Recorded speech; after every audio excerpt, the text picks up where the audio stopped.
Hey everybody, on this week's show we had Captain Justin Ross, my favorite oldest son, in the studio with me. Hopefully you guys and gals are going to enjoy this show. Appreciate you tuning in every Saturday to see what's going on here on the Space Coast in Florida. We're going to have a big show today. Got my oldest favorite son in the studio, Captain Justin Ross. Good morning. How are you doing this morning? Good morning. I'm doing good. How are you doing? You're up and wide awake? Well, Yep. bushy-tailed maybe. I'm up. I'm up. How was your bite this week? I would say okay. Okay, yeah, it was really good last week. Yeah, last week was really was good. on fire, and then the first part of the week it was pretty good, and then it's kind of tailed off just a little bit here towards the end of the week. Yeah, which is frustrating because we've had nicer weather towards the end of the week. Well, at least in the mornings. Yeah. But yeah, the fish don't seem to like the nice weather. They like the bad weather. It's interesting how we do seem to catch a couple more fish when it's not slick calm. Yeah. That's for sure. That is for sure.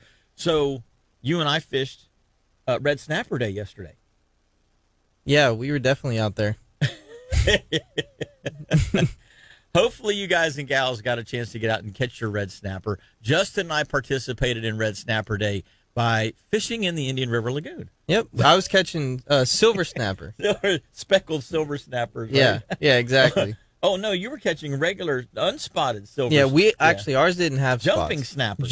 Jumping silver snapper, yeah. They're indigenous to the Space Coast region, and yeah, we were doing pretty good on them. The tarpon bite yesterday was a little frustrating for me. You did pretty good. I did not do so good. I had, I don't know what, I just never could get a bite. I had I did not have pilchers. So I think this is a case where, we talk about this all the time. Sometimes the fish just aren't eating what you have. Yeah. I had finger mullet. I had medium-sized mullet. I had Mizuki croakers. I had hardhead croakers. I had baby pogies. Yep. 4-ish inch pogies. So of all those baits, the tarpon decided they didn't want any of those. But you had pilchards. I had greenies and pilchards. Yeah. And they wanted greenies and pilchards. And they were that's what they were eating. So I had everything that they did not want yesterday. Yeah.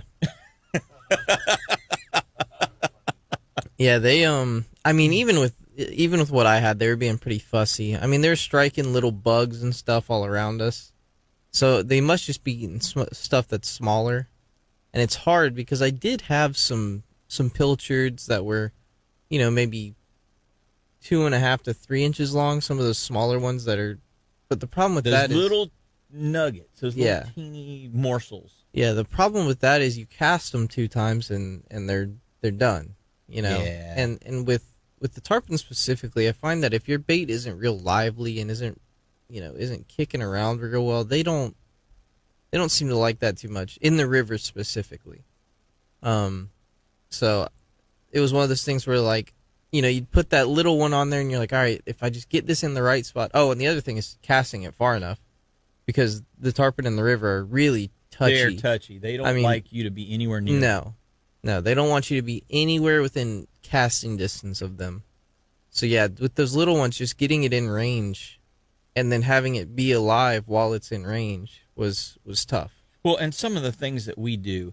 So I had, like I said, I had 2 different kinds of croakers. I had some baby pogies. I had some medium-sized mullet. So I'm using a little bit bigger hook. I'm using a 3/0 sized hook. Yeah. In those baits. And with the pilchards, because their nose is so small, you were able to use a little 1/0 size hook. And I think that makes a big difference. Just the difference in the amount of weight from a 1/0 to a 3/0 hook is considerable. Well, yeah, and you think and the stealthiness of it, they're not seeing it as exactly. easily. And you think, oh well, if you can't throw it far enough, put a little split shot on there. Well, the problem is, even if you put the smallest split shot on there, you're dragging that bait to the bottom, and he's not doing what he normally would be doing. Yeah. And the tarpon know that. And so it can, it's a little bit of give and take where it's like, okay, I have to get close enough, but I have to stay far enough away. but I need my bait to be in there on like with a good presentation. And especially know. like if you see them working a piece of shoreline, working a Yeah. mangrove edge, and you're going, okay, I got to get close enough to get in the zone. Yep. But the second that you get too close, then they move. Yeah, they run to the next They mangrove. go down the bank on you, Yep. and you're like, God. And then you got to go, and then you start to set up all over again. Yep. Yeah. So it's not an easy fish to target. No, definitely not. But I mean, they're fun. They're a ton of fun. Yeah. And the guys I had on the boat today, I had a kid who was probably 12, and he got to fight one and had a ton of fun with it, and got to hold it at the end of the fight. So Yeah, nice small fish, and what was it? Probably 8 to 10 pounds. I would say he's probably right at 8. Yeah. I mean, just like the perfect size. Tons of fun, lots of jumps, runs hard, fights hard, and then is for the most part is calm enough. Once you get it to the boat, you can get a picture of it. Yeah. And you're throwing what, 3,000 size reels, 4,000 Yeah, size reels? typically with those guys, I'm fishing the 3,000s and the 4,000s, and then sometimes I'll size down just a little bit if I feel like that presentation is still a little bit much. I'll go from a 20-pound leader to a 12-pound leader, and still that same 1/0 size hook. But yeah, just keeping it real small, real light. That's the thing that a lot of I have to constantly remind myself of that, even though we do this every day. Yeah. I have to constantly remind myself, hey, typically you're going to come in and on a lagoon fish, you're going to be fishing 30-pound, 25 or 30-pound leader. Yeah. For snook and tarpon. Okay? Yeah. Not for trout or redfish, but for snook or tarpon, because they have sharp edges. Yes. And so what you have to remember is that with a circle hook, the chances of hooking that fish in the outside of the mouth, in the lip area, or in like on the upper lip, that little clasper thing that's on the upper lip of the tarpon, a lot of times the hook will get in that. Yeah. And so you don't have the hook like a J hook down in their throat, basically. Yeah. Where the line has to come out and it is abrading against their lips, Mouth, gills, whatever happens, whatever it is. And so you can lighten up a little bit with a circle hook and still catch a really nice fish. Like I was up fishing with Mike Mann up in New Smyrna the other day, or up in up where Mike Mann fishes a lot the other day, and the tarpon are 40 to 70 pounds. Okay, well I've got a 60-pound leader on. They aren't paying my. They don't even look at that one bit of attention whatsoever. Nope. So drop down. I have 30-pound main line, okay, going to a 60-pound leader. So I just cut the leader off and just tied straight to the main line on the 30-pound. And I'm like, I'd rather get the bite and lose the fish than not get the bite at all. Yeah. You can't catch them if you don't hook them. Yeah. So I put the 30-pound out there, 5/0 circle hook, and, we landed about 60, 65-pound fish on that, and then I was like, so all they wanted to do was catch a tarpon. So we got our tarpon. Okay, now let's go see if we can get a slam. Let's go find the trout. Let's go find the redfish. Let's go find a snook. Let's go find a black drum. Let's go find something else. Yeah. So we catch our one tarpon and off we go. But if I would have sat there with 50 or 60-pound leader on, I could have sat there all day and just burned up the time for the trip, not caught what we were trying to catch. Could have potentially caught nothing. Yeah. So by downsizing, that made that portion of the trip happen, and then we could go do other things. Yeah, and with the actually talking about where the hook gets, that fish wasn't even hooked, quote unquote, in the mouth. It was on the outside of his mouth with that circle hook, the one that we caught yesterday. So it was out in that upper lip, up around that like hinge that they get, where their top lip overlaps with their bottom lip. The hook came out and went around that little clasp or whatever that thing is on their upper lip, and then dug into that soft tissue behind it. Yep, that's exactly what happened. Yeah. So, I mean, it's just like you said, getting the bite is the biggest thing. If you have to drop down your size, if you have to drop down, your hook or your bait or whatever it is, sometimes it's worth it. Yeah, I mean, even if, like you said, you get one and he breaks you off or something, well, at least you got the Or bite. you chafes Yeah. through. At least you got the bite. And the ultimately you're going to let the thing go anyway. Yeah. So it's not like, I mean, it's kind of a win-win. Getting a jump or two out of the fish is better than no jump at all. Yeah. And then, but he went screaming down the shoreline after that. The first one we caught, he went screaming down the shoreline, and the rest of the tarpon down that shoreline stopped rolling at that point. They were like, He shut it all down. nope. They are so aware of their surroundings. It's amazing to me just how aware they are of their surroundings. But that's what makes them challenging. That's what makes them fun. That's why we go target them. I mean, that's exactly why we do what we do, because it's like, okay, I mean, if it was a catfish trip, it would be no fun to it. Yeah. It would be, okay, we're going to stop. We're going to put out a piece of dead shrimp or a dead piece of Cut bait, ladyfish. and we're going to catch catfish after catfish. But that's not the object. The object is to get something that's a little more glamorous, a little more challenging. And Yeah. tarpon are the top of that. I mean, when you look at fish in the lagoon system, tarpon and 25 plus inch trout are it. Yeah. Those are the two. I mean, you look at a 25 to 30 inch trout, that's a hard fish to get. They're smart, they're wary, they're extremely aware of their surroundings. Yep. Like the tarpon are.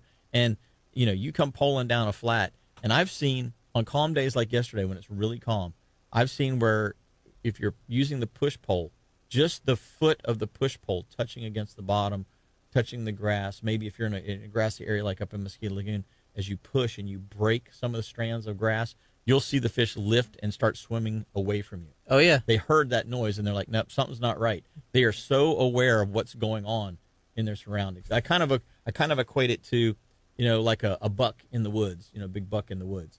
A lot of times the doe will kind of stand there and look and wait to see you.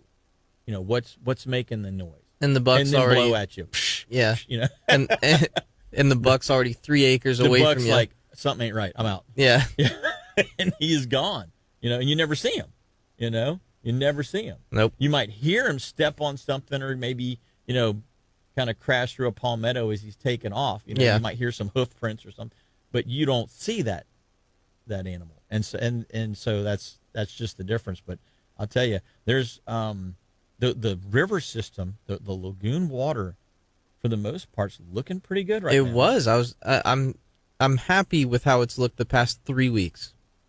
I mean, even out in the middle of the river, you can see bottom in a lot of those spots. And we just need the tarpon to group up. We need the big tarpon to group up. Yeah.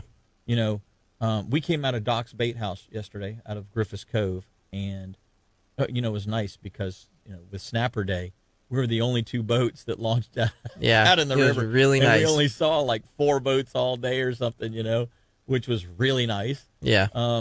So we didn't have to deal with the shenanigans going on out at Port Canaveral Boat Ramp. But we saw tarpon from right at 520 Causeway all the way to the NASA Causeway. Yeah. And just fishing that stretch of river, it's a 15-mile stretch of river. They were one here, one there, one over here, one over there.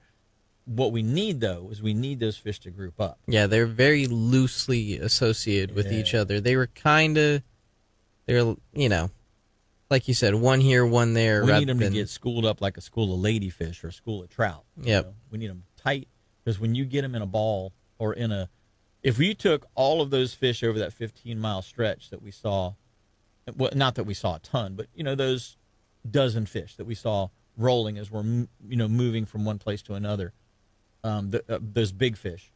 If you take those big fish that are 50 to 100-pound class fish and you put them all in a 2-acre area, well, now you got something. Yeah. Now you got something that you can effectively target. I was talking with Captain Troy Perez pretty much all last week. He was in the lagoon system trying to get the tarpon to eat. I was on the beach, and both of us were kind of having the same thing going on, where the beach fish are all spread out too. They're not grouped up either. Yeah. And we were both saying that in either body of water, if they would just group up just a little bit, it would be a whole lot easier to catch them. The only time I've seen them grouped up, actually this year so far, is when I was down fishing off of Pelican. way down south out of the port. And that one day, maybe 3 or 4 weeks ago, they were solid enough together that it was like, okay, I can sit here and spend a little bit of time doing this. And we actually ended up jumping a fish, and then got a leader touch, but he broke us off as we were getting him in. Mhm. But No, you got the best of him though. yeah, but I mean that's the only quote unquote grouped up school I've seen, of tarpon this year so Yeah, far. It's kind of interesting that they haven't really come through and been holding it in any kind of mass grouping that you would normally see Yeah. coming up the beach. There's been strings of 3, 4, 5 fish at a time. There's been a day or two here and there where there was little groupings of them around, Cape Canaveral and down towards Cocoa Beach and Satellite Beach. But for the most part, I mean, I haven't seen a school of fish that I thought there was 40 fish in it. Yeah. An area that I've seen, the best area that I've seen probably had, I'm going to guess, 15 or 20 fish. Yeah. And that's been it. And that was on a bait pod at the south end of Patrick Air Force Base, north end of Satellite. Yeah. That's the only group or small pod of fish that I would say that I've seen. Well, guys and gals, we're going to take our first break of the day. Captain Justin Ross and myself, Jim Ross, are in the studio. It looks like we got a caller on the line, but if you want to get involved with the show, 321-632-1000. That's 632-1000. We'd love to hear from you. We're going to be right back with a caller on the line and a whole lot more Catch Your Memory right after this break. And the show is brought to you by Lamb Deck. If you guys and gals are looking for some way to make your boat a whole lot more comfortable and a whole lot safer, give the guys up at Lamb Deck a call. They can put some EVA non-skid decking on there, put any kind of custom design you want in there, any kind of color combination just about under the sun, and you guys and gals can have a fantastic experience on your boat every day, just like Justin and I do whenever we get on our boats that have the EVA non-skid on them. It's stop the fatigue, stop all that slipping and sliding around, get yourself a little bit of this EVA non-skid from Lamb Deck. It's real easy. Just give them a shout. 321-505-4888. That's 321-505-4888. Tell them you heard about us or heard about the product right here on Catch Your Memory Outdoors, and let them take care of you. I mean, we sold the 2350 and we had it all over the entire deck of that boat. Mm-hmm. And I really missed that because that was nice. Yeah. Yeah. I mean, I was running that boat more than you were. Yeah. But now that I'm back to the 2400, I like the boat a little bit better, but the decking is Needs an EVA yeah, on it, it's definitely definitely a little bit harder. Yep. Well, that boat's getting ready to go, so whoever buys it can put some on it. There you go. Yep. That's the way that's because we got to get it on the next boat that we get in. Well, guys and gals, give them a shout there. It's real easy. 321-505-4888. I think Captain Blair Wiggins is going to call back in. Sounded like he was fueling up, getting ready to go somewhere with the boat. Justin, we were talking about the lagoon, and the water looks pretty good. And so we get home, okay? You threw the net, I threw the net. Mm-hmm. You came home, and you were cleaning out your live well. And what did you find? Found a little baby clam. The size of like a BB, a little bit bigger than a BB. Yep. And we just threw the net right there by 520. There's no clams that have been planted. Nope. Anywhere near 520. So, how Blair and Dr. Todd Osborne have been telling us, when these clams spawn, they create veligers. And yes. veligers are little worm-like larvae. Yep. However you... Baby clams. Baby clams with no shell. Yep. So they're a little worm, basically. A little worm type of a thing. And they just drift along and swim along in the current and get blown all over the place. And as they are filtering the water, they pull the calcium out of the water to create their shell. Yep. And so when they finally get enough of a shell and heavy enough, then they sink to the bottom. Well, wherever they get heavy enough, that's where they're at. That's where they're at, right? So the two closest places that I'm aware of, and hopefully when Blair calls in, we'll get a clarification on this if he gets a chance to call back in.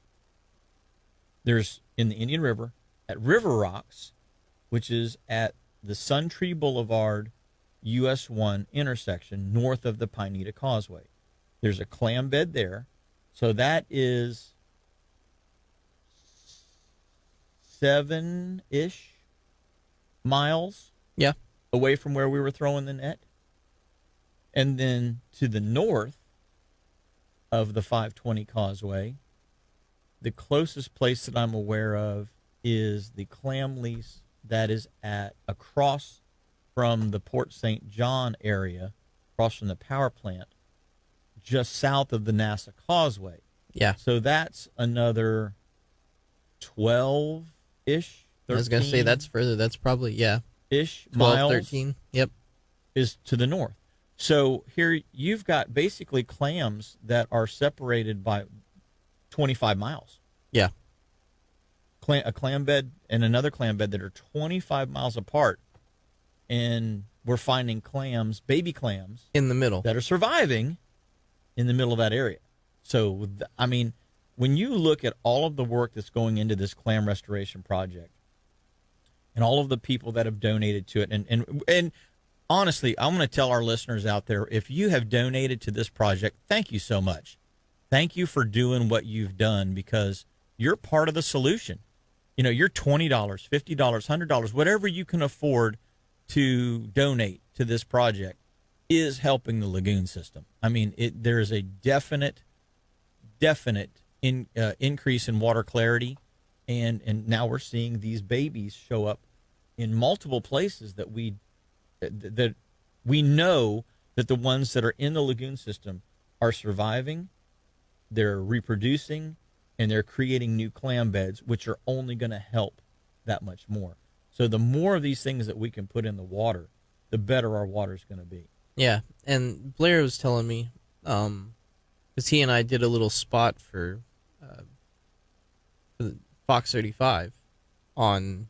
Yeah, when Clam. I was down in the Keys. Yeah, because I had found some originally over in the Banana, Right? pretty close to where they had put them out. So, that makes sense. Yeah, because they put some out at River Rocks. So a mile across the river Yeah. from where you were at, basically. Well, it was this. Yeah. Yeah, this was in the Banana side, though, not the Indian side. Oh, not River Rocks. I mean, Marker 24. Yeah. Sorry, Marker 24 is where they did a clam planting.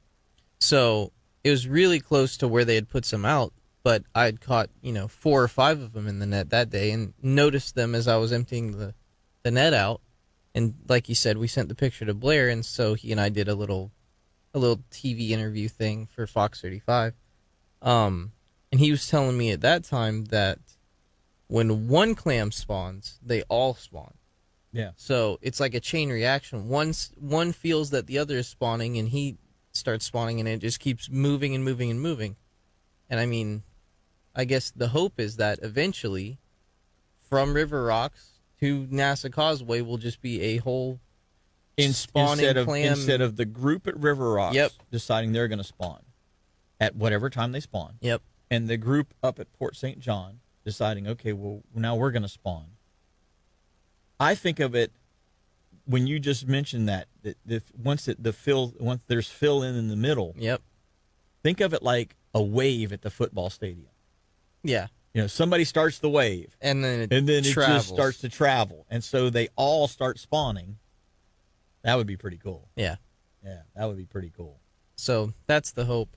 I mean, it's good to see that the water's getting a little cleaner, and that's something that is going to help the environment. We're seeing more of, because I mean, before before Blair started the clam project, I couldn't say I ever have caught a clam in one of my cast nets ever. Ever. Yeah, ever. Yeah, and it's been a long, long time since I have. I mean, you get little snails and little crabs. And Yeah, things, crabs, snails, hermit crabs. Not little clams like we're No. getting. And so it's interesting that you mentioned that. So, thank you to those of you guys and gals that are taking the time to go to the Whitney Labs site or to the Indian River Lagoon Clam Restoration Project site and donating there, because it's making a difference. And here's the thing. So now with the new distribution system, the new I call it the flying deer feeder, Yeah. the flying clam sprayer, if you will, with this drone that they're with a hopper on it. They can just overseed areas. So they find like an area where we tell them, hey, look, we just found a bunch of clams here. They can say, okay, that habitat is suitable, and we can go fly the drone over that area and overseed that area because we have a proven area that they can live in. Yeah. So that's kind of cool. So anyway, make a long story short, we're going to take our next break, and when we come back, got a whole lot more Catch 'em Memories, so don't go away. For those of you back on Facebook who got to watch us sit here and do nothing through the break, mess with our phones, this segment of the show is brought to you by Sun State Pest Control. Make sure you give Sun State a call. We're getting these afternoon rains. Bugs are trying to get in your house, and you don't want them in there, so call Sun State and have them get the bugs out. That's what they do. They take care of all of your pest problems. Easy to get a hold of them, 781-7378. That's 1-800-781-7378. And keep those ants, roaches, spiders, and everything else out of the house. We're going to go to the phone lines. We've got Rodney Sayre on the line. Good morning, buddy. Good morning, guys. How are you all? We're doing great. What are you doing this morning? I am westbound and down, headed over to the Tampa area for some work today, but I just got my I Survived 2024 Red Snapper season sticker yesterday. it was, I think they coordinate with the weather to make sure, they mess people up or hurt people up a little bit, because I'm sore, because it was rough in the morning for a bay boat, let's put it that way. So you are not the only person that I have heard that from. A lot of guys went out at midnight, or went out the night before, and there was a big thunderstorm out offshore, all night kicking up the waves. Yeah, it was. We left the dock about 2:30ish, and not too bad of a ride because we ran to the northeast, so we were riding with it. And we were about 2 or 3 miles from the spot, and that wind really kicked up. Took a couple over the bow while we were fishing, and then it got a little bit nicer. But the fish were there; they were chewing. It was pretty easy. But I'll tell you what, man. These daggone sandbars are just ridiculous, because as soon as the sun even started to peak, they moved in, and I don't know, we lost a couple, and then we started hooking those things straight up, and man, they're just everywhere, because this was an area that I have not fished in a while, but had never had an issue with a sandbar, and they're definitely full force in there now. So I wish they would do something in regards specifically to these sandbar sharks. Well, because they are relentless. So here's a mistake that I have made over the years. Okay, I was all for the elimination of inshore longlining. Yep. And I'm looking back at this, and I'm saying to myself, I think this was a mistake. I honestly do. Yeah. The fellas that were doing inshore longlining were primarily targeting sharks, coastal sharks. And as long as these miniature longlines, I'm not talking about the 30 and 40 mile long tuna sets that they put offshore for the yellowfin and blackfish.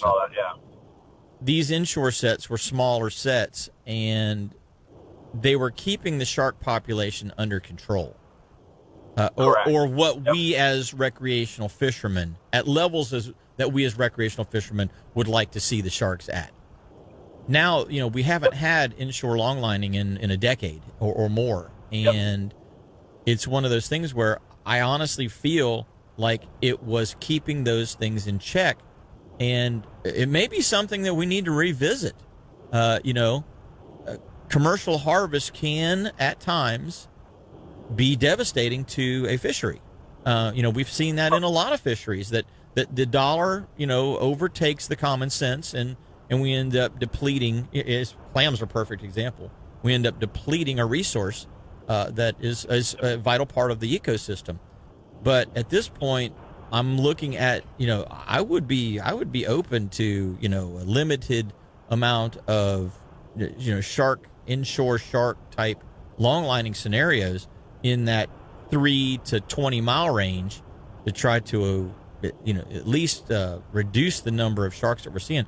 Because I can't tell you how many people I talked to that went out fishing yesterday trying to get red snapper that had exactly the same story that you had. They hooked a snapper or maybe two, and then the sharks moved in. Or, some of the guys I talked to, they pulled up, dropped down, and it was sharks immediately. They didn't even get to catch a snapper. They were just straight out catching sharks right off the bat. And when they're that thick, that's an imbalance. Something's not right. And with the aggressive nature that the South Atlantic Fisheries Management Council has taken with the different species instead of a gradual change, this is what happens. You have an unbalanced, structure of the different species. The full-on closure of red snapper, just messed a lot of that up, where they became a nuisance for a lot of us who were trying to harvest fish. Mm-hmm. And then with the whole shark, thing, instead of a gradual change, they go aggressive, and then you have this unbalanced nature. And instead of thinking, oh man,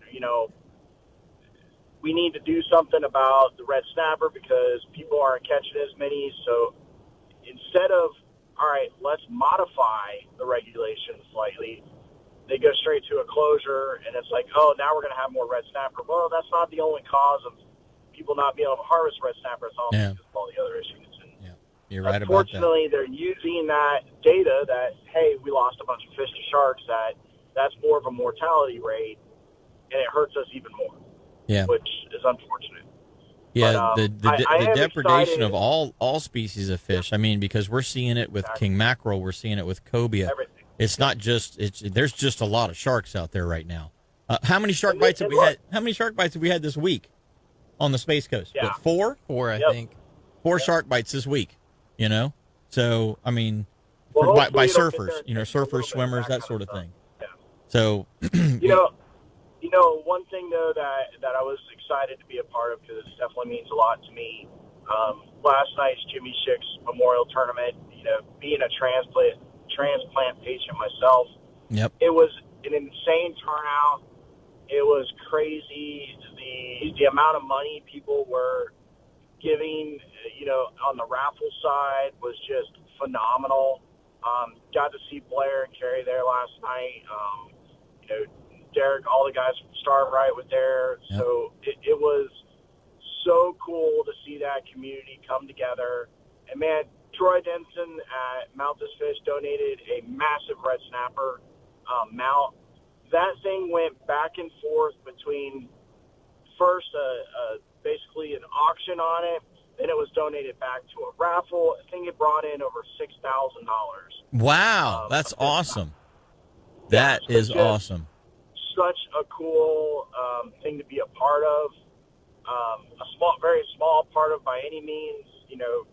Those guys, Brad Spalding, Kyle Kasiba, and Ashley, they all did a great job. So super excited to see that go up in our community. Everybody was excited to go catch a red snapper. I think people were more excited to be a part of that than just going out and catching red snapper. So it was a great cause, great event. Can't speak any more highly than what went on last night with that tournament. It was awesome. So, yeah, that has really become one of the focal tournaments in the Canaveral area, and it's doing so much good. It really is. You're right about that. Yeah. So, And you know catches firsthand, like you say, with that kidney transplant that you received. Yep. I mean, you know firsthand what that can do for somebody. Yeah. And listeners, if you guys aren't organ donors, man, come on. You can save somebody's life. Yeah. For me, man, I'm able to continue being a father and a husband, and I'm still here because somebody chose to donate, when they didn't need it anymore. That's the thing. You won't need it anymore, man. Give it to the next person. So, yeah, to me, it's been great. I was so glad to be a part of that. We had a great time. I had my whole family here. This is the first year that I actually got to participate in the tournament, too, so it was a lot of fun. Yep. Yeah, well, I'm glad you stayed safe, and I know that was a big-time event last night. I'm just sore. I was safe, but wasn't worried. I'm just sore. So between the waves and trying to horse up a 100-pound sandbar, yeah, I'm sore. Yep. Well, you're just gonna have to do it a little more often so that you're getting in. You gotta get tuned up. Definitely. You got to get back in shape. I hit the gym on the water, right? Exactly. So, Here's your workout. man, I thought about you guys up north of the tip coming back in, looking around, man. There was a ton of action. There was a bunch of schools of bonita, like really close to the beach. Saw several tarpon rolling.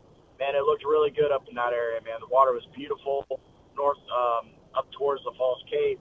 So, yeah, I figured you guys would be hitting that up hard. We'll be back out there on Monday. Yep. All right. Well, you two guys have a great day, and I'll be listening in. Sounds great, Rodney. Have a safe drive. Appreciate it. Talk to you later. Thanks for the call. Yeah, he is right. The fishing community around here, just really cares about giving back and helping whenever they can help out. And it's really cool to see whether it's a CCA, local CCA auction, CCA barbecue, any of the local tournaments, whether it's the Central Florida offshore or the Central Florida saltwater anglers are changing their name now. The Florida Sport Fishing Association, the Jimmy Schick tournament that went on yesterday. All of these are just great events that do so much to help, not just the fishery, but in many cases, people like Rodney with donations and things like that. You know what? Let's take a quick break, and then we've got the Mogan Man on the line. So don't go away. We're going to get this break out of the way, and we got Captain Blair Wiggins after these messages. Haven't checked out anglecoolers.com. You need to go check them out. I have a birthday coming up. Hint, hint. Favorite oldest son. I have a birthday coming up. You're getting a grill. And a grill. I'm getting a grill. No, I do need a grill. You need a grill bad. Bad. Yeah, bad. Ingle Coolers has some really cool stuff too, so you can never have enough Ingle stuff. I mean, we've got the tumblers, we've got the dry boxes, we've got the bait box with the aerator. We've got from your 25, personal cooler, my personal cooler, the boat coolers. Robin's got about 4 coolers in the garage. We got we're coolered up. Yeah, we got. But you know what we don't have? We don't have the plug-in, the 12 I was gonna say plug-in the plug-in refrigerator freezer model. Yeah, we don't have that, and that would be really cool, especially for camping trips. Yep, things like that. So wink, wink, hint, hint, hint. Yeah, there's a. So guys and gals, no matter what kind of product you need to carry your food, your drinks, your whatever on the boat, on the four-wheeler, the side-by-side. The back of the bed of the truck, like Justin uses, you've got a 25 that you take to the beach with you all the time. Yeah. And stays in the hatch of my car and use it all the time. And every day it's got drinks in it. Ice basically. And water and whatever I want it. Cuties. Yep. All kinds of stuff. So anglecoolers.com, check them out. You're going to be impressed. Hey, we're going to the phone lines. We got Captain Blair Wiggins, the Mogan Man, on the line this morning. Good morning, Blair. Good morning. What is going on, guys? Well, you're filling up the boat, so that means that you're either heading to the lagoon or somewhere off of Sebastian, or you're going to film another show. What is the case? Your second guest got it going off Sebastian. Look, some tarpon to go film a show with. Gotcha. We need to get them grouped up. They have not been easy this year. They've not made it easy on us. Not like the show that you and I shot last year, where there was nice little pods of them and they were happy and eating. These fish this year it's been a different year for sure. Yeah, it has been. It has been definitely different. But as soon as those threadies showed up, I started seeing a couple. No big masses, but just like you're saying, a couple here and there roll. Not like 5 rolling here, 5 over there, 10 over there. It's definitely been a little bit different, but I have got some good reports from down south here, Sebastian and south. So I'm gonna come see if they come true. Gotcha. Yeah. But, hopefully so. Great tournament yesterday, dude. That was a lot of fun. That was the first time I didn't fish it. I just kind of hung around the weigh-in yesterday and said hey to everybody. I was going to fish it, but it was a little bit rough for the deck cat out there from what I was seeing, so I decided not to. Most of the guys I talked to that went out overnight said it was pretty doggone bumpy. Yeah. And with that offshore storm going on, it was kind of sucking wind into it, and it was making it difficult. But later on in the day, it seemed to calm down just a little bit, and so hopefully everybody that went out during the daytime had an opportunity to go catch some of those red snapper, because there's enough of them out there, that's for sure. Oh yeah, there's plenty of red snapper with no sea bass. I wonder what that is. Yeah. Although Justin and I both caught one last week. Yeah, I got actually two of them. Yeah, You got two, but now they're small, little guys. little teeny Little ones, guys. But yeah, we did catch a couple. So Yeah, no big green knotheads for a while, but No. I did like the picture you sent me yesterday of that little baby, almost transparent clam. wasn't that cool? Yeah, Justin, we That were cleaning the boats yesterday because we both had 4-hour trips, and we got back at the same time, started cleaning the boats up, and he goes, "Hey, check this out," and he pulls it out of his bait well and hands it to me, and I'm like, "That's what I'm talking about." So did he run it back down to the river? No, it's still sitting on the windowsill. I forgot it there. I handed it off, and then someone left it out. I don't know. Yeah. No worries, man. That was another cool shot. It just proves again it's working. Blair, we were talking a little bit earlier on the show about the closest clam beds to the 520 Causeway area in the Indian River that I'm aware of anyway is you've got one up at Port St. John, and then you've got one down at River Rocks. So River Rocks is about 7-ish miles south of the 520 Causeway, and the Port St. John Flat is about 13-ish miles north. So you've got a 20-mile stretch there that halfway between the two, now all of a sudden we're finding baby clams. So the natural spawning cycle and spreading by the wind, current, whatever it happens to be, is definitely working.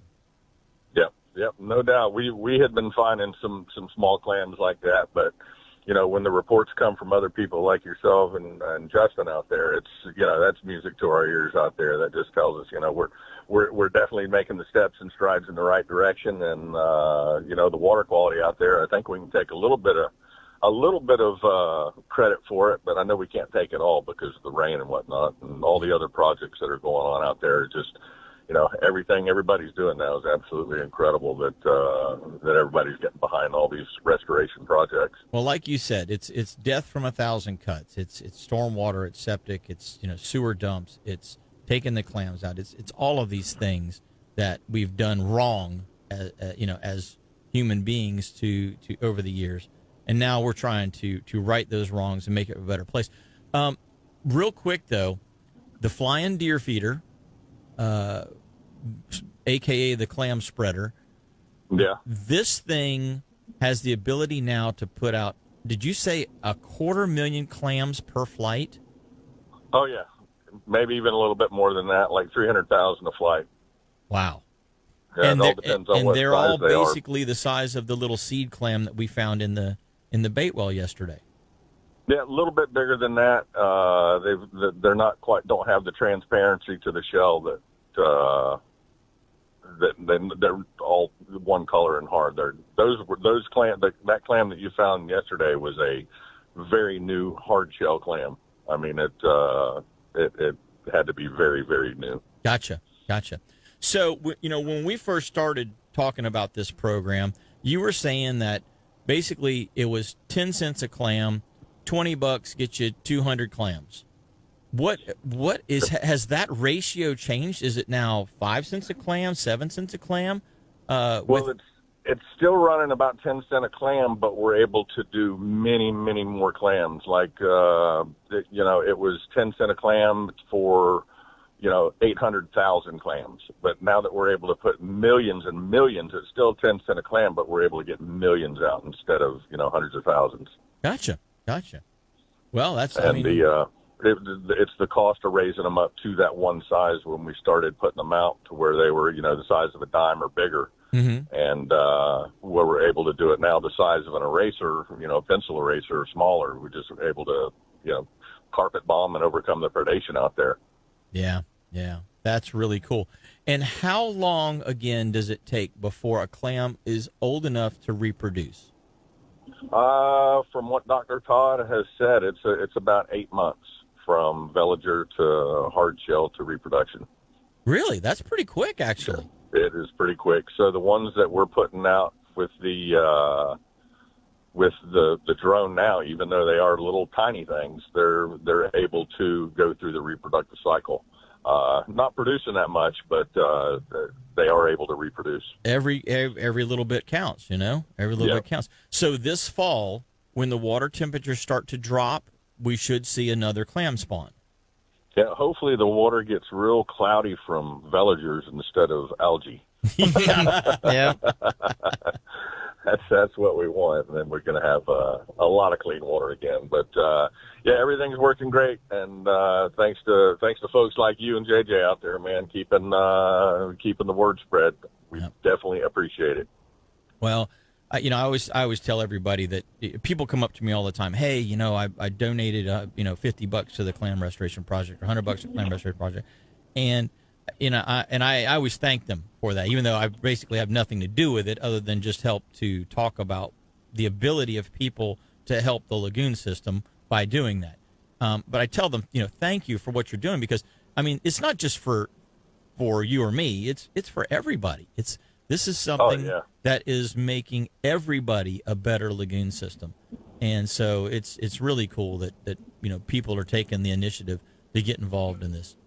So you got a couple of shows that you're going to get shot here in the next couple of weeks, months. What are we looking at? We're going to give it a shot. I was out with Bobby Lane day before yesterday. We went and tried to do a bass show, and of course it was the day that low pressure kicked up right over everybody's head, and rained all day. We didn't get a bass show done. Yeah, it happens. But so where can you see the episodes now of Blair Wiggins Outdoors?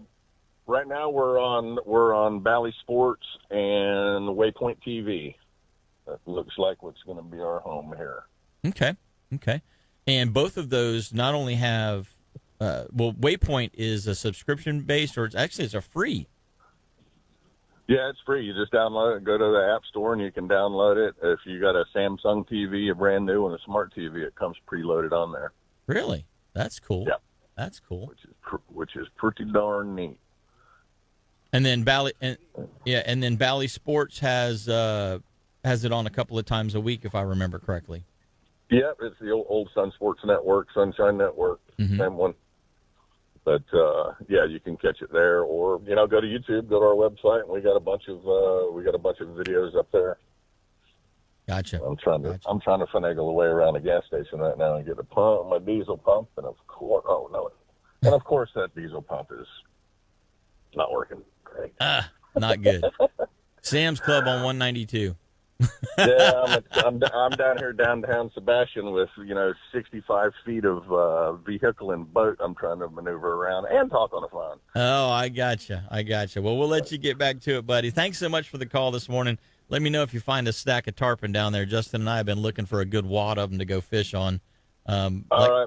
There's been a scattering of them up towards the tip of the Cape and the False Cape, but man, it's they have not been grouped up at all this year. Nothing to rely on. No. That's why I'm down here right now. So we'll see what happens, and I'll hopefully give you a good report next weekend. Sounds good, buddy. Take care. All right, guys. Have a great day. All right, Later, bye-bye now.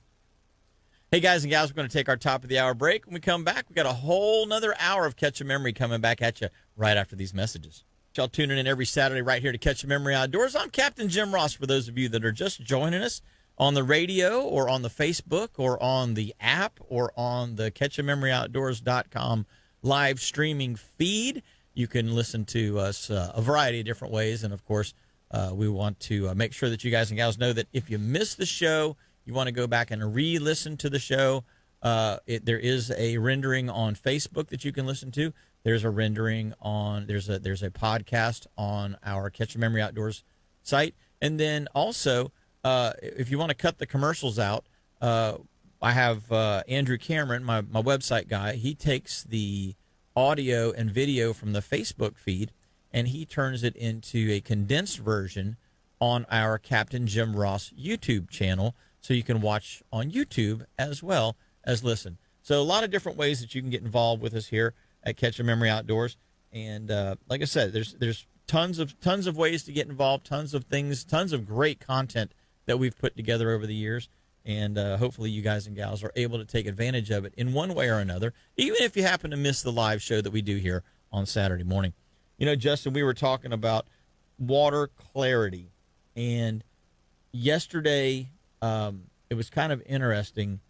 I went through the area at the power plant at Port St. John, and I was just running north, going to fish up by the NASA Causeway. But as I'm running up the channel, water temps in the lagoon system were 87 and a half degrees ish. Yeah. You get closer to the power plant, 88, 89, 90. I ran through 90, almost 93 degree water going right in front of the power plant yesterday, like due east of the power plant. 93 degree water. Man, that's hot. That's hot. And nothing wants to be in that. No. Your baits don't like that. The fish don't like that. Nothing likes it. Nothing likes that. So I'm wondering, we're talking about thermal pollution. I'm wondering if there's a way that they can cool that water down a little more before they're pumping it back. If they can blend it a little better, so it's not quite so hot. I mean, it's hard to say because those turbines they're cooling up there are hot. Yeah. Especially this time of year when everyone's pumping AC. Yeah. Well, when your air conditioner's running at 4:30 in the morning, there's your sign. Yeah. But it's interesting that at times of the year we fish around the power plant because the fishing is good because of the warmth, and then there's times of the year that it's too warm and it pushes all the fish out of that section of the river. But I was glad to see that we haven't had any, huge algae blooms occurring even in that hotter section of the lagoon, or the Indian River Lagoon right now. But up around the NASA Causeway, is actually looking pretty good, and a lot of trout, a lot of ladyfish up that way. So there's some good action fishing for those species. Of course, the second that you start catching anything, the dolphins want to swarm you. Especially the trout. Like if you're not, even if you're right in the mangroves catching whatever it is, the dolphins are freaking all over you. It feels like. Yeah. They have learned. They're like the sandbars offshore, where when you pull up on a spot, they hear the motor running and they come to see what's going on. Yeah. Because they know it's time to eat. They know you're going to be catching something that they can then, turn into a snack. So the dolphins are the same way, unfortunately. I would like to see there's somebody out there has got to come up with a way that we can deter dolphins from hanging around the boat. There's got to be something other than dynamite. Yeah, other than like a paintball gun. That we can keep the dolphins away from the boat. They're great to see. The customers love them. They get excited about them. But when you're actually engaged in fishing, the second that you start establishing a good bite, a good area, they swarm you and shut it down. Yeah. And if you do happen to catch something, they eat it. So it would be interesting to see if there was a sound device of some sort that could be that people could say, hey, you can go purchase this, and it's a dolphin deterrent, if you will. Because when you look around the state of Florida, it's not just here. The guys in Jacksonville say it happens to them. The guys in Tampa Bay say it happens to them. The guys in Punta Gorda. The guys in Punta Gorda say that the dolphin are so brazen down in Sarasota and Punta Gorda area, they'll actually come up and grab your trout, your snook, your whatever, while it's still hooked up. Oh, it's hooked. The ones and just here, swim away with it. Yeah, the ones here, most of the time, wait until you release it. Yeah. They see the line coming out of the jig, the lure, the whatever, coming off of the fish, and so they wait until you take the hooks out of the fish before they try to eat it. But I've had in the Banana River, I've had them in the past come up and actually grab the back end of the trout. They won't do it if you have a plug, like a double treble hook plug. They won't do it if you're using a plug. But if you're using a jig, a single hook, and it's in the fish's mouth, in the trout's mouth, the ladyfish's mouth, or whatever's mouth, they'll come up and grab the back end of it and just hold on tight enough that they'll end up ripping the trout's head off of it or pulling them off the hook. Yeah. I've had both of those scenarios happen where I'm like, let go of the trout, and they won't let go. Yeah. You know, so if somebody out there is an acoustic engineer or an electrical engineer, some kind of an impulse that could be dispersed through the water to make them just simply leave would be pretty cool. Yeah. You're not trying to harm them. No. You're trying to quit the harassment. Yeah, and it's frustrating. Like, I mean, because sometimes they can't even eat the thing that you're putting back. No, but they just play with it. But they and play kill with it until it's dead. Yeah. Yeah. They do that with the oversized redfish all the time. You see them pushing them around all the time. Yeah, I was gonna say I can't tell you how many times I've run and saved a redfish from a dolphin. Yeah. Because he's too big for the dolphin to eat, but the dolphin's having fun with him.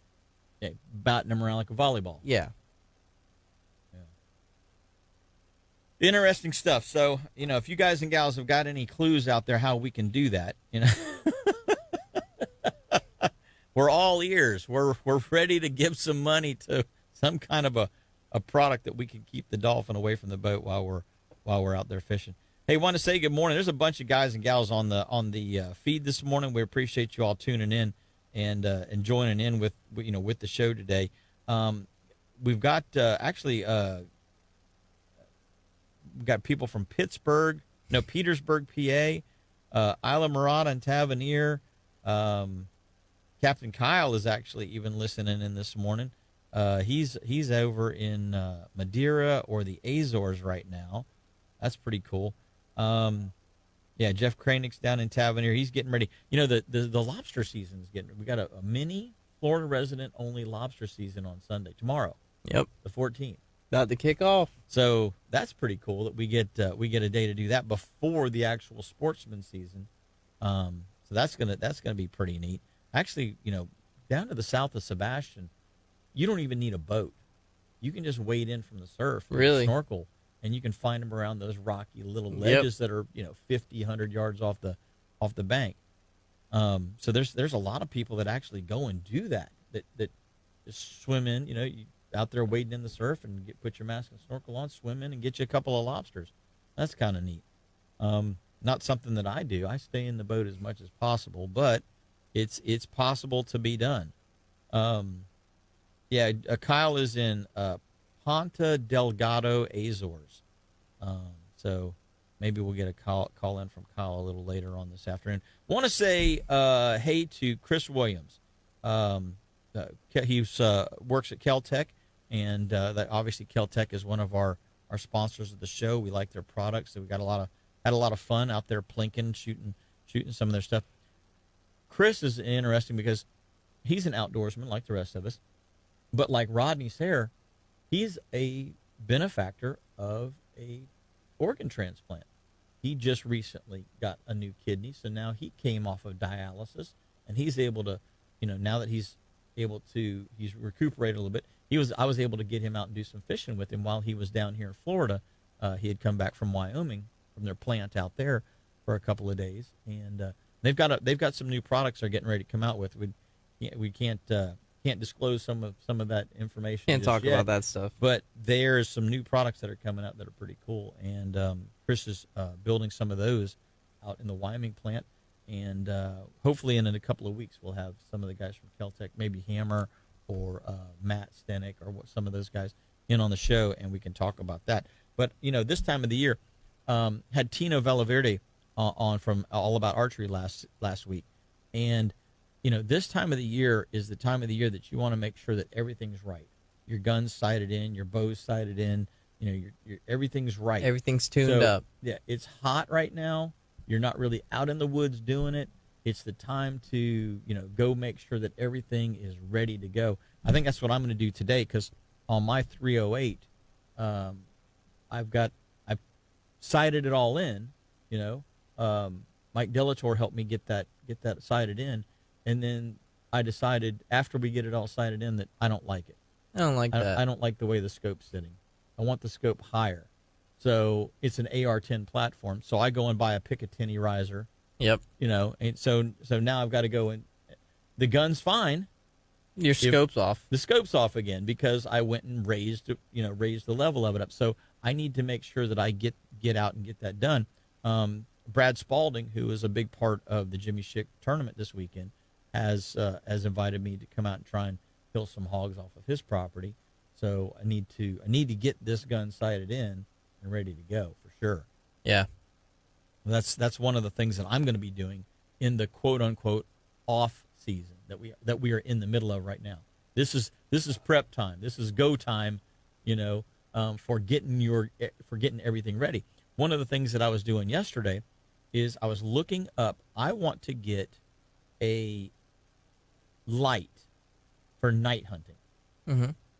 And so I started doing a little research on night lights, if you will, not night vision scopes, not thermal scopes. Obviously, those are really good. Yeah. But I have, I don't really do a bunch of it, and so I don't want to commit a couple of $1,000. I was gonna say $3,000-$4,000. Yeah. When I've got a fantastic scope that works great in the daytime, all I need is a little bit of illumination at night. So I started doing a little bit of research yesterday online, and I came up with a company. I have a green laser, a green spotting laser for nighttime hunting, and I've had it for about 10 years. Clay McKinnon, I actually got it from Clay McKinnon, and it works really well. I mean, it illuminates the animals, and it's a green laser, so they don't really see it very good. And so I'm looking at doing some research. So I'm like, okay, is a white light good? Is a green light good? Is a red light good? Yeah. Well, white light obviously throws the most visible light, but immediately that you turn a light on, the animals spook from it. So the reds and the greens, they don't spook from as much. They can't see it, or can't see it as easily. Mm-hmm. And so I've got this green laser. So I'm doing some research. And I'm like, okay, well, I've got a laser. It's just a handheld spotting laser. It's not. So I'm looking around. I'm like, I wonder if there's a way, because there's all of these different lights that you can mount onto the side of your Picatinny rails or your M-locks if you've got an M-lock foregrip. And this particular rifle has an M-lock foregrip. So anyway, I'm looking around. I find a clamp that clamps onto, your Picatinny, and it's the right diameter to actually hold the laser on it. So Mm-hmm. I can mount the gun with the laser light whenever I want to use it at night, or I can simply unscrew it and take it off the Picatinny when I'm hunting in the daytime. Yeah. So for me, I'm for basically $25, I'm utilizing a laser that I already had that I bought for, I don't know, $100. So I've got less than $150 in it. I don't have $1,000 or $2,000 like a thermal or an infrared type scope is going to cost, but I'm able to do what I want to do because the laser shoots. This laser's got a 200-yard range on it, and so I can now apply it with this little $25 mount kit, mounting Stick clamp. it right on there. I can just stick it right on the side of there, and so now I've utilized a piece of equipment for a type of hunting that I want to start doing for a minimal cost. Yeah. And so I'm kind of happy about that. I was kind of excited for it. Yeah, because I was looking at spending $115 to $250, $300 for a weapon light. Yeah. To be able to do this, and now with this $25 clamp, I can take something that I've already got and make it happen. So I'm really excited about that. And the neat thing about it is I can use it on my 5.56 or I can use it on my 308 because it's interchangeable. Yeah, you can swap. Yeah, and so I'm happy. That's a win for me, in my opinion. Heck yeah. Well, guys and gals, we're going to take our next break. When we come back, we got a whole lot more Catch Your Memory, so give us a call here when you get a chance. We're going to be right back after these messages. This segment of the show is brought to you by Petrucci Insurance, and we want to let you know that Petrucci is, they're out there looking out for you. Give those guys a call. Get a rate quote done. It doesn't seem to be any named storms out there right now, so make the call today if you can, and say, hey, I need a rate quote. I'd like to get checked up for my house insurance and make sure that I'm not paying too much and that I have the right type of coverage. Because you can be overinsured or you can be underinsured. You need to make sure that you've got the right coverage for the best price. And of course, boats, RVs, cars, trucks, they do all those as well. So give them a shout there. 321-632-1200. That's 632-1200. We appreciate you guys and gals giving those guys over at Petrucci a call. We're going to go right to the phone line. Got Captain Jeff on the line this morning. Good morning, Jeff. Good morning, guys. What's going on in Tavernier today? Well, I'm sitting here at our remote studio from last year, Yeah. my cup of coffee, and watching a few boats go by. It's actually pretty quiet down here for this new. Nobody could this mini season, I guess, if you want to call it Pre mini season, right? Pre-mini, yeah. You know, we've got 24 hours starting at midnight tonight, 12:01. So we're going to be out in the out on the flats, bully netting tonight. So we'll see what happens.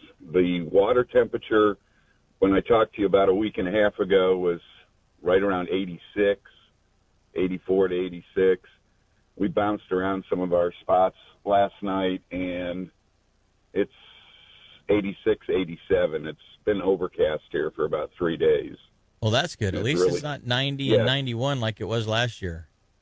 It was just a mess last year. Yeah. So, we'll see what happens. I can't get a straight answer from anybody why we ended up with this day, but thank you, Governor DeSantis. Yeah, really. Well, you know, for guys like myself that pretty much stay in the boat, that bully netting thing was really cool. I enjoyed the heck out of that last year when you invited us down to come and see that. You know, that's a way where a guy like me that likes to stay in the boat can get involved in still getting some lobster and having a good time and having a little lobster dinner at the end of the day. Exactly. It's we tell people it's the most fun you can have with your clothes on. Well, how is the fishing down there, Jeff? I know that it's midsummer, it's a little hot, but is there a decent bite going on for anything? If the seas have been flat as glass pretty much the entire time we've been here. It kicked up one afternoon, but no, most of the snapper, most of the mangroves are out on the 20-foot reefs right now. Okay. The passes, it's kind of light with them around the house here, some of the flats, some of the ditches. But the lanes showed up yesterday. So I'm hoping that the mangroves make their way back into where they're supposed to be here in the next couple of days. Okay, so you think they've gone out to do their spawning, and now they're going to start filtering back in. Exactly. What about the yellowtail? Have you done any yellowtail in here in the last week or two? No, I have not. Other things just keep getting in the way. But the plan is to get out there next week sometime. We've been. Hello? Do we lose him? Oh, I'm there. Okay. Like I said, the plan is to start looking for those after this little mini season deal. Jim Myers, he's down for the weekend, and he had brought my my John boat, my little skiff, so we can get into about 6-7 inches of water with that and pole around the flats.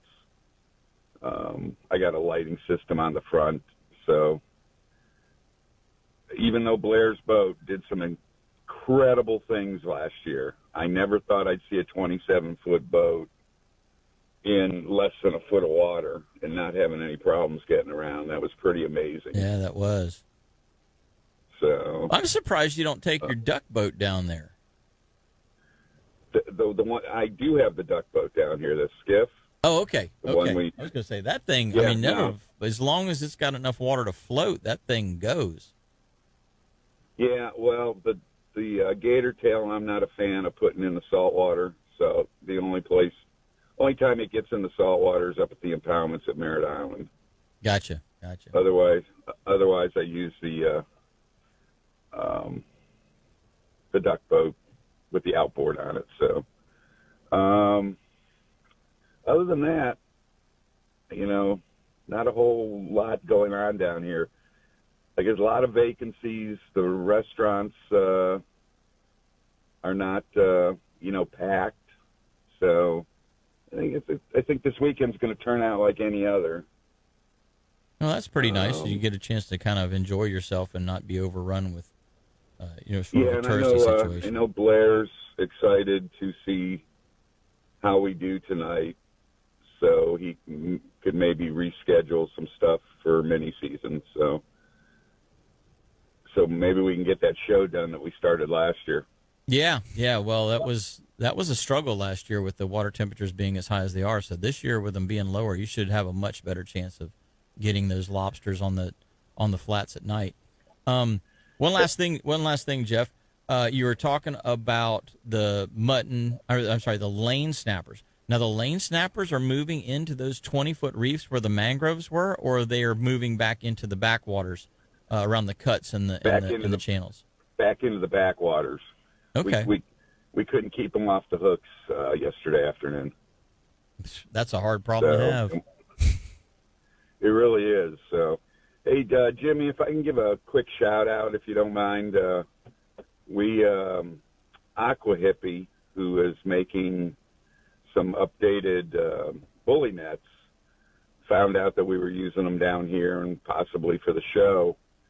So Sarah and Aqua Hippie sent us off a care package. We're expecting it today of their brand new updated bully nets and some other swag.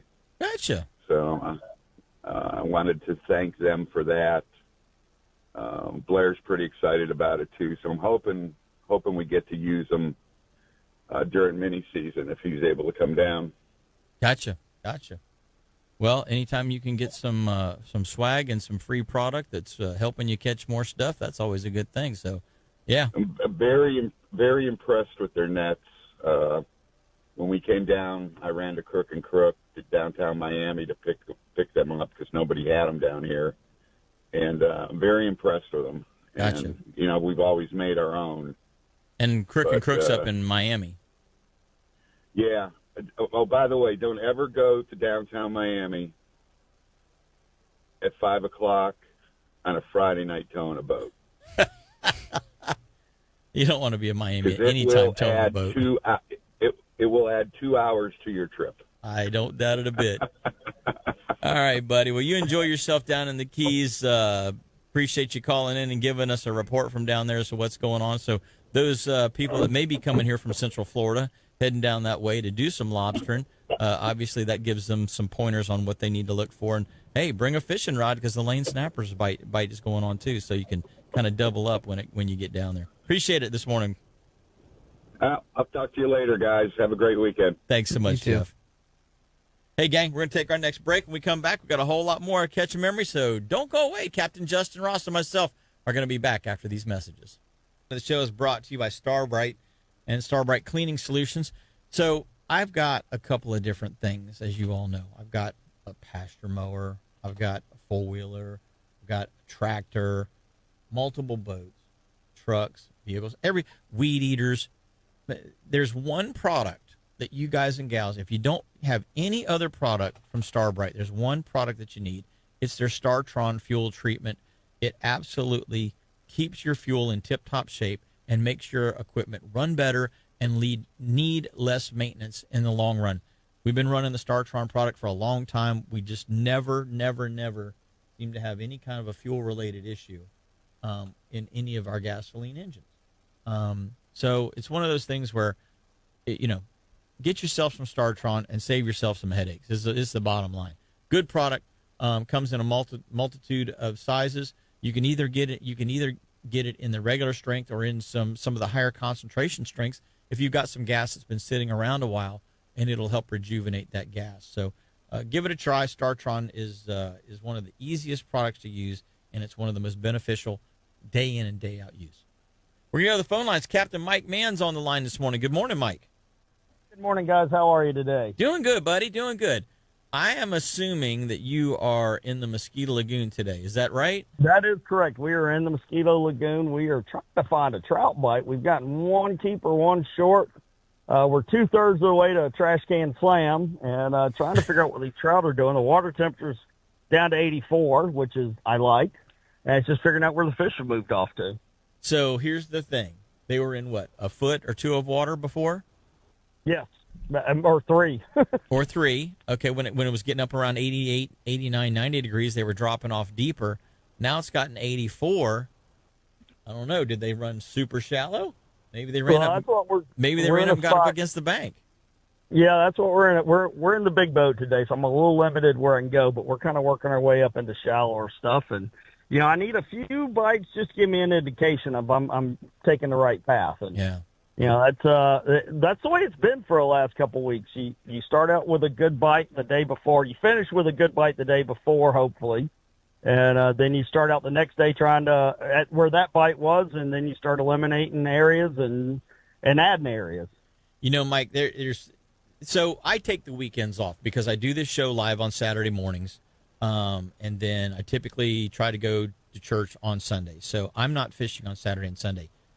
One of the most frustrating things for me as a fishing guide, or just as a fisherman in general, is that Tuesday, Wednesday, Thursday, the bite's getting better, especially on the snook this week. The snook bite was really, really good this week, and we were getting 34 to 38-inch fish on average.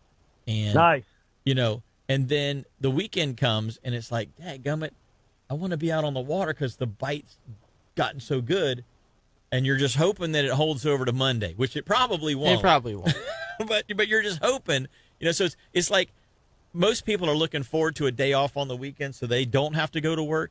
Justin and I and you, we get a bite going and we're like, oh, we're looking forward to going to work because the bite's getting better and better, So kind of an interesting. Like I took yesterday off, and the guys I've got today were supposed to fish with me yesterday. I'm like, look, with a red snapper, we're not going to be able to get bait. There's going to be boats everywhere. Yeah. Not inshore, but the boat ramps are going to be full at 4 o'clock in the morning, and there was no bait to be had, to be honest with you. So yeah, I took it off, and I went offshore with some friends and put a smack down on the elusive red snapper, and we got a really good mutton snapper, a 24, 25-inch mutton snapper. Nice. We got scamp grouper, some big triggerfish, and had a good time. In the lagoon this whole week, it's been a little bit funky. It's, we've had pretty consistent winds, but we've had rain, we've had overcast skies, we've had sunny skies. Just hold him in the water for a second. So it's been a little bit of a challenge moving around in here, and the fish has been moving around. So it's kind of bounce around. You go to where you think they are, and then you keep bouncing. And well, what have you got on the hook right now? Big time one day like you. What's that? What have you got on the hook right now? I didn't hear you. I said, what have you got on the hook right now? Oh, we got piggies. Oh, piggies. Piggies.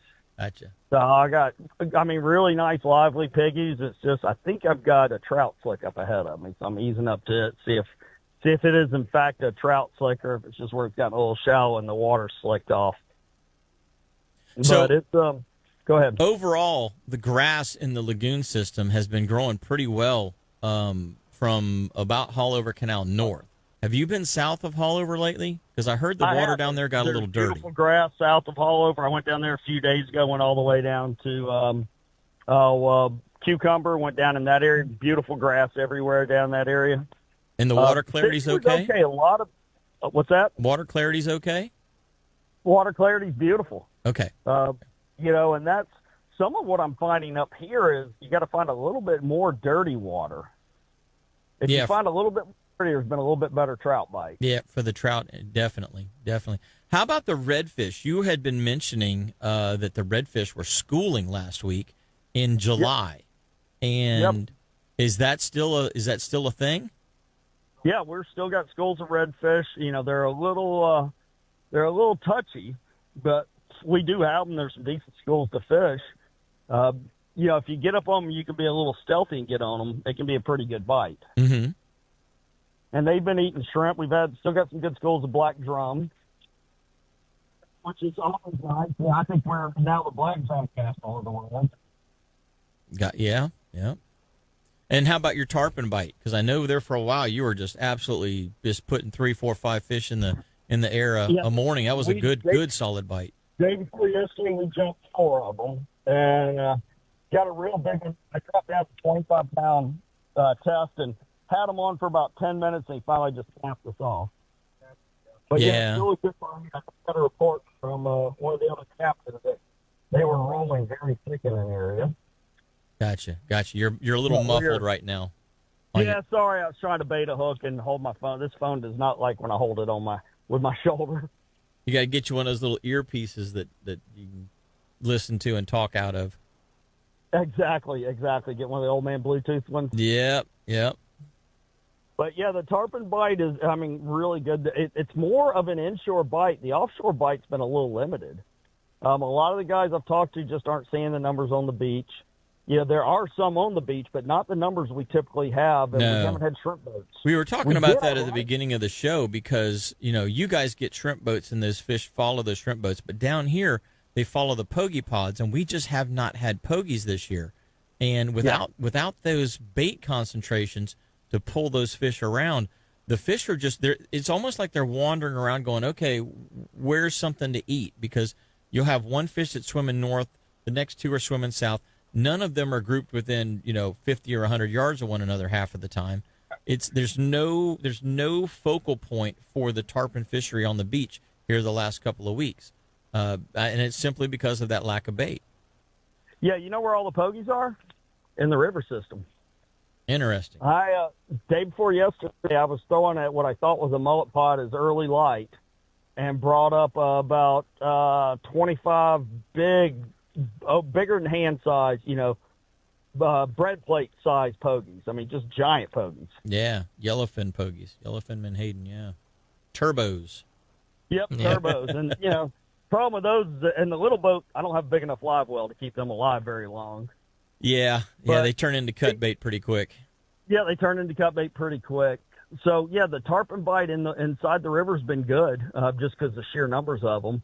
I did, ironically, we were 40 miles out. We were at 28 fathoms yesterday, and there were 4 shrimp boats anchored up out there. So I don't know if they're waiting, because I did recognize a couple of them for ones that typically you see inshore here along the beach. I don't know why they're not on the beach yet. They're probably chasing the Royal Reds or the rock shrimp. Do you remember what color nets they had? Shrimp. What's that? Do you remember what color nets they were dragging? No, we didn't. They were all anchored up, not dragging. Okay. But do you remember what color nets they had hanging? Because a lot of times we didn't get that close to Okay. them. I could just see them off in the distance, all anchored up, and there were 4 of them. And, we were in 300 feet of water almost. Yeah.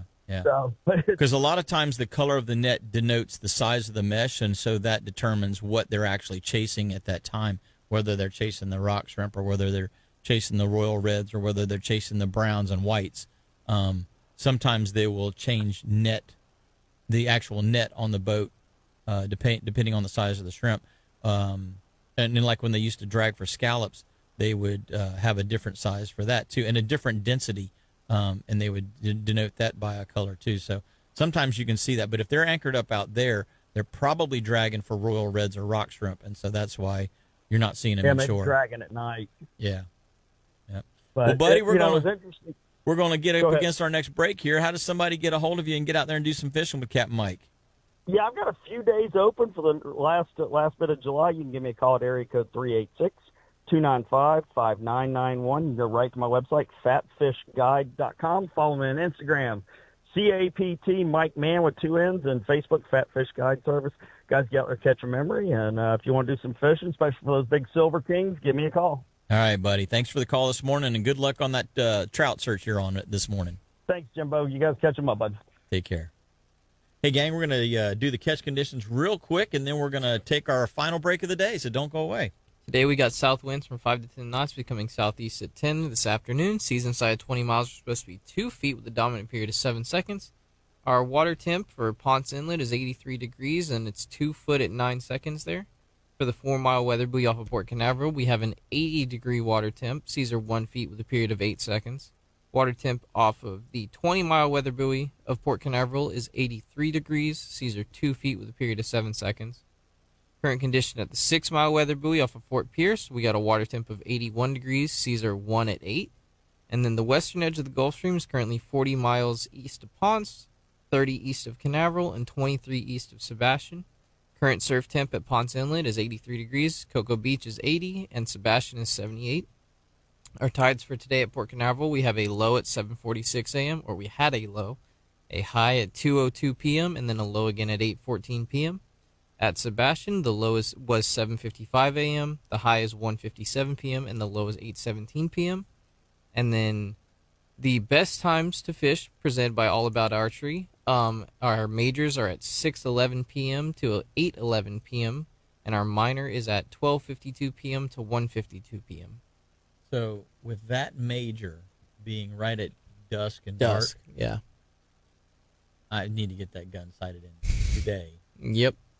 and see if old Mr. Piggy wants to step out, because I've got a little bit of pork that I need. I got a little pork we need to put in the freezer because he's getting a little aggressive and he's pushing the deer off of the feeder Yep. up at the property right now. So might just be the day. Might just be the day. Well, guys and gals, we're going to come back with our last segment of the show right after this break. Captain Justin Ross and myself, Jim Ross, are going to be right back with more Catch a Memory. The show is brought to you by Strike Zone down in Melbourne.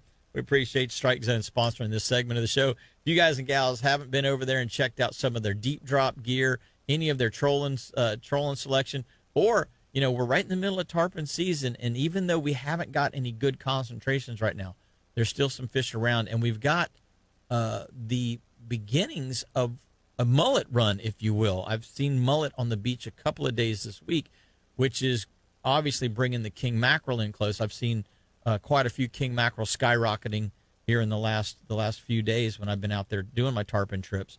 So there's a lot of different kinds of fish that are starting to show up that you need to get to Strike Zone and make sure you got the right gear for.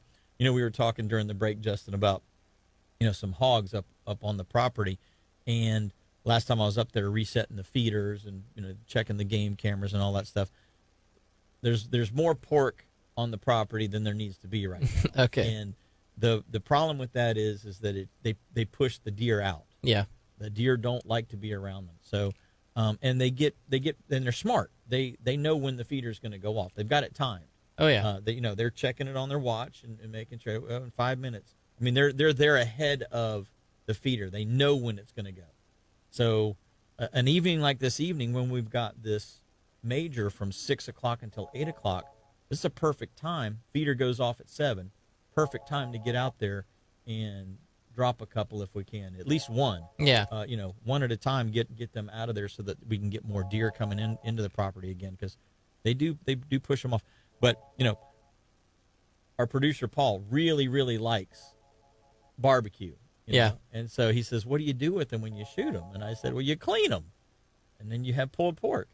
So, Yeah.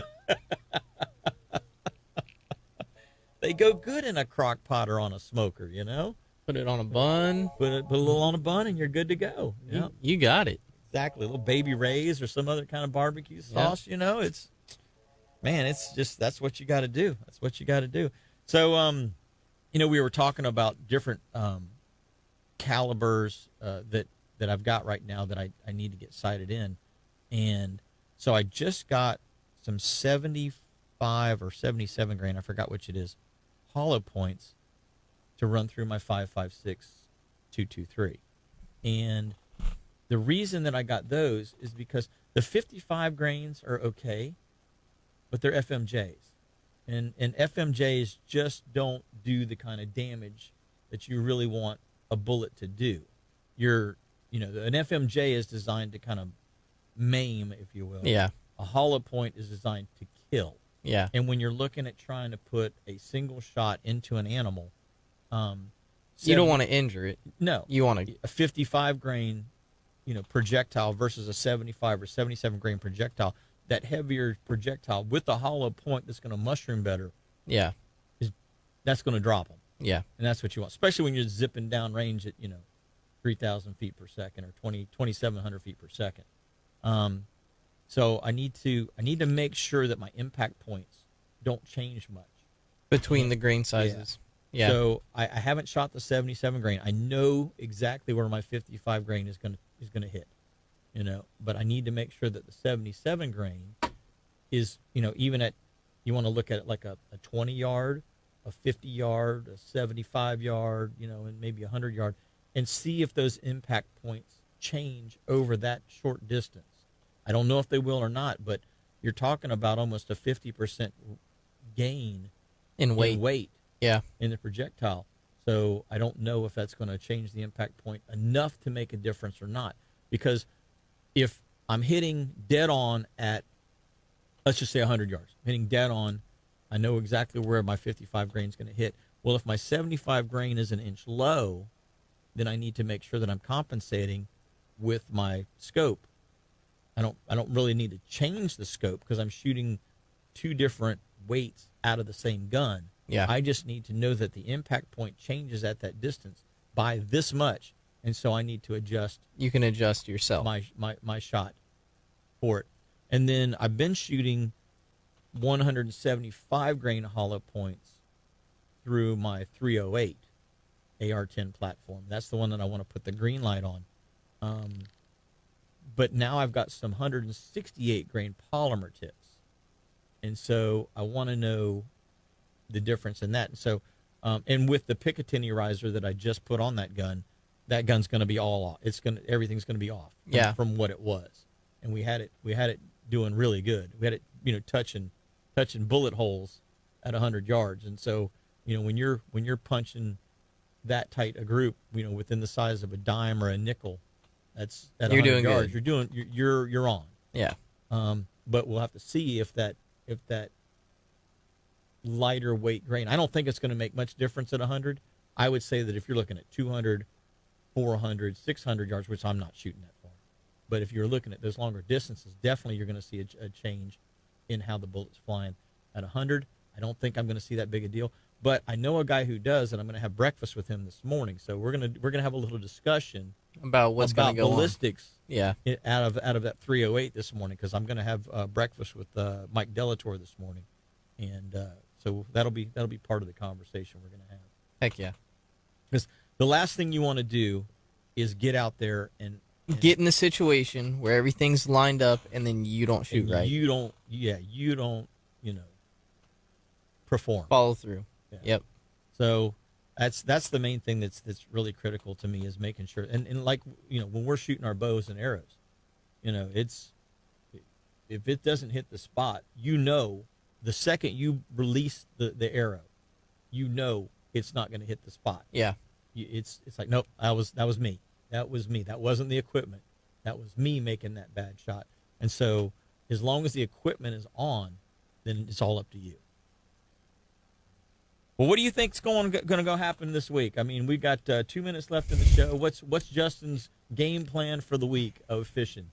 I'm really hoping that we start to see a little more bait, because like we've been saying all show, the tarpon are really scattered, and I want to go do some tarpon fishing. Everyone who's coming out right now, they're like, hey, we want to come back and do this again. What's like your favorite time of year to fish? And I'm like, this is it. Yeah. We're here. Yeah.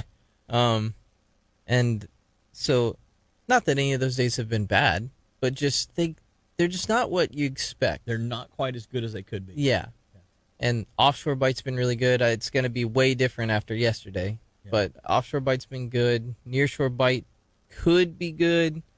And the inshore stuff is starting to heat up, it feels like. So, well, I'm looking forward to getting back out and chasing the snook, because the snook bite, that's been the best bite that I've seen in a long time, and it's exciting to me. Yeah. You take a croaker, a pogie, a greenie, a pilchard, or whatever, and you pitch it into that school of snook, and they start just pounding everything you throw, thumping it. Yeah, like a month ago they were being fussy. They just pick at it. Yeah. No, everything you throw at them right now, they're pounding it. And then in the middle of the day, sometimes you'll actually see them come up to the surface and float. Yeah. And so when you can go, oh, there they are, and make the sight cast, they look like a school of jacks almost. Yeah. That really excites me. So that's cool. I'm looking forward to getting back out on the water this week. So that's the game plan for us this week. Hopefully, you guys and gals are going to get a chance to get out there. Mini season tomorrow for Florida residents only. Make sure that you're licensed up properly. Good luck with that. Obviously, we've got the standard sportsman season that's coming up the last week, Wednesday and Thursday of the month. So get ready for that. For those of you that didn't get out there on Red Snapper Day, some people had a great day and some people didn't have such a great day. So consider yourself lucky either way. You didn't have to put up with that kind of an aggravation. And remember, if you guys and gals are looking to go back and see any of our old information from last year, the year before, we have got an archive on the WWBC website that is now 10 years old or so. We've got about 10 years worth of podcasts. So you can go back and listen to those podcasts from July last year, July 5 years ago, July 8 years ago, and see what was going on then. And the best thing about it is you can predict what's going to be coming. You can compare to what we've got hey, now. What's going to happen in August? I'm going to be able to go fishing on these days, or I'm looking to maybe even book a charter at this time frame. You'll know what's coming up, so that's always cool. Yep. So